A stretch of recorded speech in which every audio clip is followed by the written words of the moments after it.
Then you will see a magnificent cathedral. A traditional novel may be usefully compared to an old air chamber deflating after being placed in an ocean. A generalized and rather weak flow of air ends like a trickle of pus ends in arbitrary and indistinct nothingness. Lovecraft, by contrast, places his hand forcefully on certain parts of the air chamber, sex, money, from which he wishes to see nothing escape. This is a technique of constriction. The result, in the areas he chooses, is a powerful gush, an extraordinary efflorescence of images. When first reading Lovecraft stories, the architectural descriptions in The Shadow Out of Time and in At the Mountains of Madness make a profound impression. Here, more so than elsewhere, we find ourselves before a new world. Fear itself disappears. All human sentiments disappear save fascination, never before so purely isolated. Nonetheless, in the foundations of the gigantic citadels conjured by HPL lie hidden nightmare beings. We know this, but tend to forget it, not unlike his heroes who walk towards their catastrophic destiny as in a dream, carried forth by aesthetic exaltation alone. Reading these descriptions is at first stimulating, but then discourages any attempt at visual adaptation, pictorial or cinematographic. Images graze the consciousness, but none appear sufficiently sublime, sufficiently fantastic. None come close to the pinnacle of dreams. As for actual architectural adaptations, none have, as yet, been undertaken. It would not be rash to imagine a young man emerging enthusiastically from a reading of Lovecraft's tales and deciding to pursue a study of architecture. Failure and disappointment would lie in wait. The insipid and dull functionality of modern architecture, its zeal to use simple, meager forms and cold, haphazard materials, are too distinctive to be a product of chance. And no one, at least not for generations to come, will rebuild the fairy lace of the Palace of Irem. One discovers architecture progressively, and from a variety of angles, one moves within it. This is an element that can never be reproduced in a painting or even in a film. It is an element Howard Phillips Lovecraft's stories successfully reproduced in somewhat stupefying fashion. An architect by nature, Lovecraft was not much of a painter. His colors are not really colors, rather they are moods, or to be exact, lighting, whose only function is to offset the architecture he describes.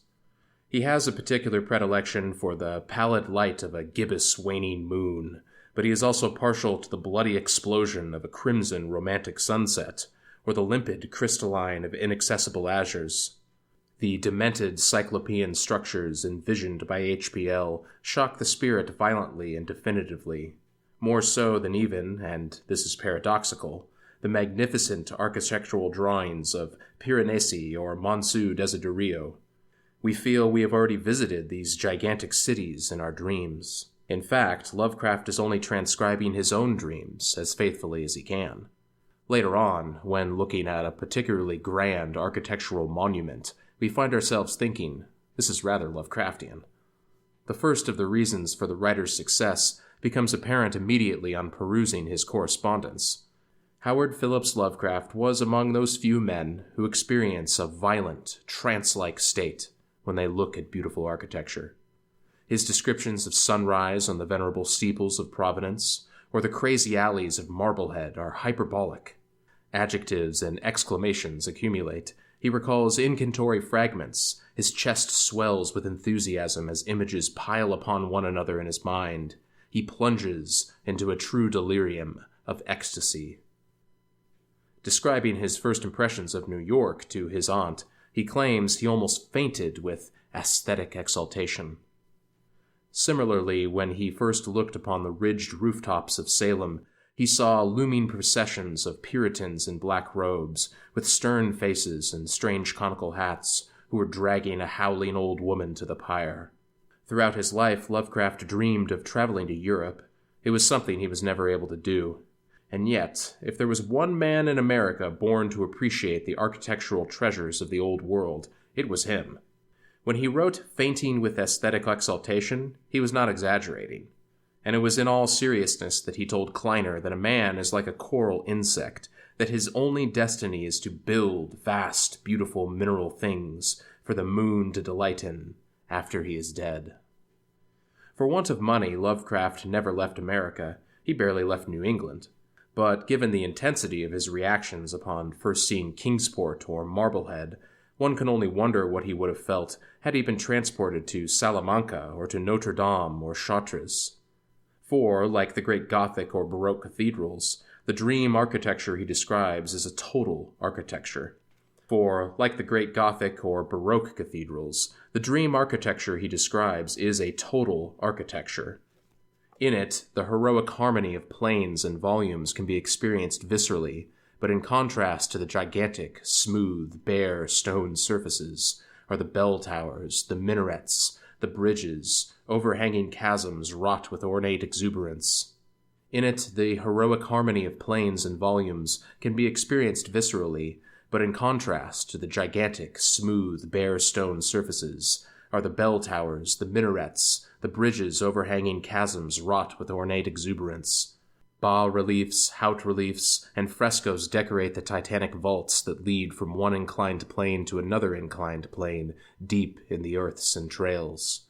Many delineate the grandeur and decadence of an entire race. Others, that are simpler and more geometric, seem to suggest disquieting, mystical notions. H.P. Lovecraft's architecture, like that of great cathedrals, like that of Hindu temples, is much more than a three-dimensional mathematical puzzle. It is entirely imbued with an essential dramaturgy that gives its meaning to the edifice, that dramatizes the very smallest spaces, that uses the conjoint resources of the various plastic arts, that annexes the magic play of light to its own ends. It is living architecture, because at its foundation lies a living and emotional concept of the world. In other words, it is sacred architecture. The air of death and desertion was ghoulish, and the smell of fish almost insufferable. The world stinks. The stench of cadavers and of fish blends together. A sense of failure, a hideous degeneration. The world stinks. There are no ghosts under the tumescent moon. There are only bloated cadavers, swollen and black, about to explode in pestilential vomiting. As for the sense of touch, to touch other beings, other living entities, is an impious, repugnant experience. Their skin bloated with blisters that ooze putrid pus, their sucking tentacles, their clutching and chewing appendages, all constitute a constant menace. Beings and their hideous corporeal vigor, a simmering, stinking nemesis of semi-aborted chimeras, amorphous and nauseating, a sacrilege. Sight at times delivers terror, but can also transport us before wondrous, pheric architecture. But alas, we do have five senses. And the others converge to prove that the universe is something decidedly disgusting. It has often been noted that Lovecraft's characters, who, especially in the great texts, are almost indistinguishable from one another, are merely so many projections of Lovecraft himself. Indeed, only so long as we confine the word projection to its simplest meaning. They are projections of the true personality of Lovecraft in much the same way that a plane surface can be the orthogonal projection of a volume. True, the general form is distinct. Usually students or professors at a New England university, preferably Miskatonic University, who specialize in anthropology or folklore, or sometimes in political economy or in non-Euclidean geometry, discreet and reserved by nature, with long, emaciated faces, who by profession and temperament lean more toward the satisfactions of the mind. This is a sort of outline, a robotic portrait, and for the most part it is all we will ever know. In the beginning, Lovecraft did not choose to portray interchangeable, flat characters. In the stories of his youth, he seems to have made an effort each time to depict a different narrator with a social milieu, a personal story, and even a psychological profile. At times, this narrator was a poet or a man animated by poetic sentiment. This vein actually produced HPL's most indisputable flops. Only progressively did he come to see the futility of all psychological differentiation. His characters no longer required it. All they needed was functional sensory equipment. Their sole function, in fact, would be to perceive. It might even be said that the deliberate banality of his characters contributes to reinforcing the compelling nature of Lovecraft's universe. A more obtrusive psychological brushstroke would only have detracted from their testimony and diminished its transparency. We would have left the domain of material horror to enter that of psychological horror. And Lovecraft did not wish to describe psychoses, but repugnant realities. Nevertheless, his heroes succumb to the stylistic device so cherished by horror writers that consists of the claim that their story might simply be a nightmare, bred by an overly inflamed imagination due after the reading of impious books. That's fine. We don't believe it for an instant. Assailed by abominable perceptions, Lovecraft's characters function as silent, motionless, utterly powerless, paralyzed observers. They would like nothing more than to escape, or to plumb the deep torpor of a merciful faint.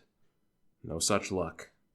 They will remain glued in place, while around them the nightmare begins to unravel, while visual, auditory, olfactory, and tactile perceptions accumulate and are deployed in a hideous crescendo. Lovecraft's literature gives precise and alarming meaning to the celebrated dictum, a deliberate disordering of all the senses. Few individuals will, for example, find the iodized smell of the sea to be repugnant and foul. Few, save, of course, those who have read The Shadow over Innsmouth. Likewise, it's hard to think of a batrachian with any degree of calm after reading H.P.L. All this makes an intensive reading of his work something of an ordeal. To transform perceptions of ordinary life into an infinite source of nightmares is the wild hope of every writer of weird fiction. Lovecraft succeeds magnificently by injecting all his descriptions with a unique dash of degenerate drooling. When we set aside his stories, we may leave behind the half-caste, semi-amorphous, cretinous beings that populate them, the humanoids with their flopping, loping gait, their scaly, rough skin, flat, dilated nostrils, and stertorous breathing. Sooner or later, they shall re-enter our lives. In Lovecraft's universe, auditory perception merits a place all its own. H.B.L. did not much care for music, and his taste veered rather toward Gilbert and Sullivan musicals. But in his stories, he demonstrates a particularly fine-tuned ear. When a character sitting across from you places his hands on the table and emits a weak, sucking noise, or when in another character's laugh you discern the nuance of a cackle, or bizarre insect stridulation, you know you are inside a Lovecraftian story. The maniacal precision with which H.P.L. organizes the soundtrack to his tales certainly plays an important part in the success of the most frightening of them.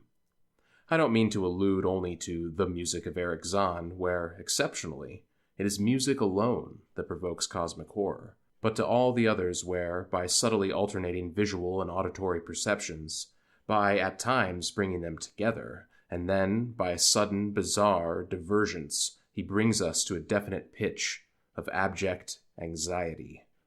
Here, for example, is a description extracted from Under the Pyramids, a minor tale he ghostwrote for the magician Harry Houdini, that nonetheless contains some of Howard Phillips Lovecraft's most beautiful verbal extravagances.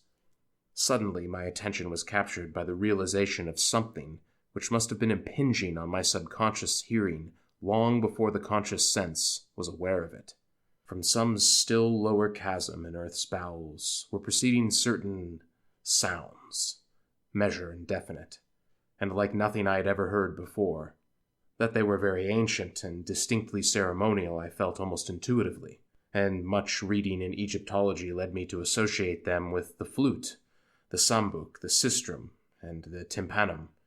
In their rhythmic piping, droning, rattling, and beating, I felt an element of terror beyond all the known terrors of Earth, a terror peculiarly dissociated from personal fear, and taking the form of a sort of objective pity for our planet, that it should hold within its depths such horrors as must lie beyond these agapanic cacophonies. The sounds increased in volume, and I felt that they were approaching. Then, and may all the gods of all pantheons unite to keep the like for my ears again. The sounds increased in volume, and I felt that they were approaching. Then, and may all the gods of all pantheons unite to keep the like for my ears again, I began to hear, faintly and afar off, the morbid and millennial tramping of the marching things. It was hideous that footfalls so dissimilar should move in such perfect rhythm.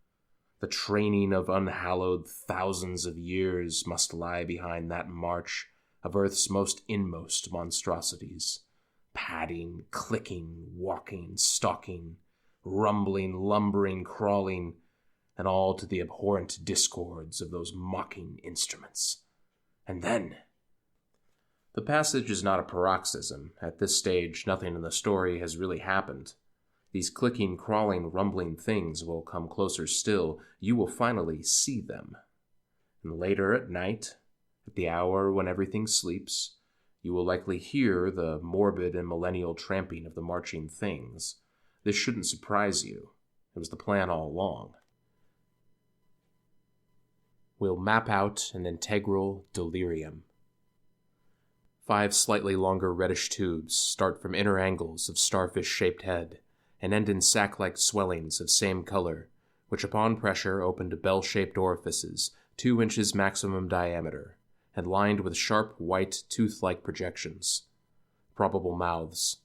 Flexibility surprising, despite vast toughness. At bottom of torso, rough but dissimilarly functioning counterparts of head arrangements exist. Bulbous light gray pseudo-neck, without gill suggestions, holds greenish 5-pointed starfish arrangement. Tough, muscular arms, 4 feet long, and tapering from 7 inches diameter at base to about 2.5 at point. To each point is attached small end of a greenish 5-veined membranous triangle, 8 inches long and 6 wide at farther end. This is the paddle, fin, or pseudo-foot, which has made prints in rocks from 1,000 million to 50 or 60 million years old. As found, all these projections tightly folded over pseudo-neck and end of torso, corresponding to projections at other end. The description of the Great Old Ones, from which this passage is extracted, has remained a classic. If there's a tone one does not expect to find in the horror story, it's that of a dissection report. Other than Latremont, who copied the pages of an encyclopedia of animal behavior, it is hard to identify anyone as a predecessor to Lovecraft, and the latter had most certainly never even heard of Maldoror. It would seem to be a discovery he made alone, that using science's vocabulary can serve as an extraordinary stimulant to the poetic imagination. The precise, minutely detailed content, dense and theoretical, encyclopedic in its perspective, produces a hallucinatory and thrilling effect. At the Mountains of Madness provides one of the most beautiful examples of such oniric precision. All place names are cited. Topographic indications abound. Each of the settings in the drama is precisely cited by its altitude and longitude. It would be easy to follow the characters' peregrinations on a large-scale map of Antarctica. The novella's heroes are a team of scientists, which allows for an interesting shift in perspective. Lake's descriptions will encompass animal physiology, those of Pabody geology. HBL even allows himself the luxury of including an ardent fan of weird fiction among the team members, who regularly quotes passages from Arthur Gordon Pym. He's no longer afraid to measure himself up against Poe. In 1923, he was still describing his productions as Gothic horror, and asserting that he was faithful to, invariably, the older writers, especially Poe. But he has since moved on. By forcefully introducing the language and concepts of scientific sectors that seem to him to be the weirdest into his tales, he has exploded the casing of the horror story. In any case, that his first published works in France appear in a science fiction collection seems simply one way of proclaiming him unclassifiable. It is not just the clinical vocabulary of animal physiology in the more mysterious lexicon of paleontology, Archaean strata that have survived since Middle Comanchean times, that Lovecraft annexed to his universe. He was quick to understand the appeal of linguistic terminology. The individual, dark-skinned with somewhat reptilian features, expressed himself with hooting emissions and a rapid succession of consonants that brought to mind certain Proto-Akkadian dialects. Archaeology and folklore play an equal part of the project from its inception. "We must review all our knowledge, Wilmarth. These frescoes are 7,000 years older than the most ancient Sumerian necropolis." And HPL never fails to impress as he slips an allusion to certain ritual and particularly repugnant customs of the indigenous inhabitants of North Carolina. But what is more astonishing is that he does not limit himself to the human sciences. He tackles the hard sciences as well, the most theoretical, those that, a priori, are the farthest from a literary universe. The Shadow over Innsmouth may be the most frightening of Lovecraft's tales. It is built entirely upon the idea of a frightful and almost unnameable genetic degeneration. At first affecting the texture of the skin and the manner of pronouncing vowels, its effect is then felt on the general shape of a body, the anatomy, the respiratory and circulatory systems. The predilection for details and the logic of dramatic progression make this truly excruciating reading. Also notably, genetics is not used merely for its evocative terminology here, but also as the theoretical framework to the story. Next, HBL plunges swiftly into the then unexplored resources of mathematics and the physical sciences. He is the first to have understood the poetic impact of topology, to have shuddered in the face of Gödel's work on incomplete systems of formal logic. The vaguely repulsive implications of such strange, axiomatic constructs were undoubtedly necessary for the dark entities of the Cthulhu cycle to emerge. One man with oriental eyes has said that all time and space are relative. This bizarre synthesis of Einstein's work, extracted from Hypnos, 1922, is but a timid preamble to a theoretical and conceptual unraveling, whose apogee is to be found 10 years later in The Dreams in the Witch House, where an attempt will be made to explain the abject circumstances under which an old 17th century woman has insight into mathematical depths perhaps beyond the utmost delvings of Planck, Heisenberg, Einstein, and de Sitter. The angles of the house the unfortunate Walter Gilman inhabits exhibit unsettling peculiarities, inexplicable within the framework of Euclidean geometry. Gilman neglects all the disciplines taught at university other than mathematics, where his genius for resolving Riemannian equations stupefies Professor Upham, who especially liked his demonstration of the kinship of higher mathematics to certain phases of magical lore transmitted down the ages from an ineffable antiquity, human or pre-human, whose knowledge of the cosmos and its laws was greater than ours. Lovecraft, in passing, annexed the equations of quantum mechanics, only barely discovered at the time he was writing, and immediately qualified them as impious and paradoxical. Walter Gilman dies, his heart devoured by a rat, hailing from regions of the cosmos outside the given space-time continuum. In his final stories, Lovecraft uses the multiform descriptive methods of science, the obscure memory of fertility rites practiced by a degenerate Tibetan tribe, the baffling algebraic particularities of pre-Hilbertian spaces, an analysis of the genetic derivations of a population of semi-amorphous Chilean lizards, the obscene incantation of a work on demonology compiled by a half-mad Franciscan monk, the unpredictable behavior of a group of neutrinos undergoing exposure to an ever-expanding magnetic field, the hideous and never-before-exhibited sculptures of an English decadent. These all serve to evoke a multifaceted universe where the most heterogeneous fields of knowledge intersect and converge to generate the poetic trance that accompanies the revelation of forbidden truths. The sciences, in their massive effort to describe the real objectively, furnished him with the tools he needed to transmit his vision. Indeed, HBL's aim was objective terror, a terror unbound from any human or psychological connotations. He wished, as he said himself, to create a mythology that would mean something to those intelligent beings that consist only of nebulous, spiraling gases.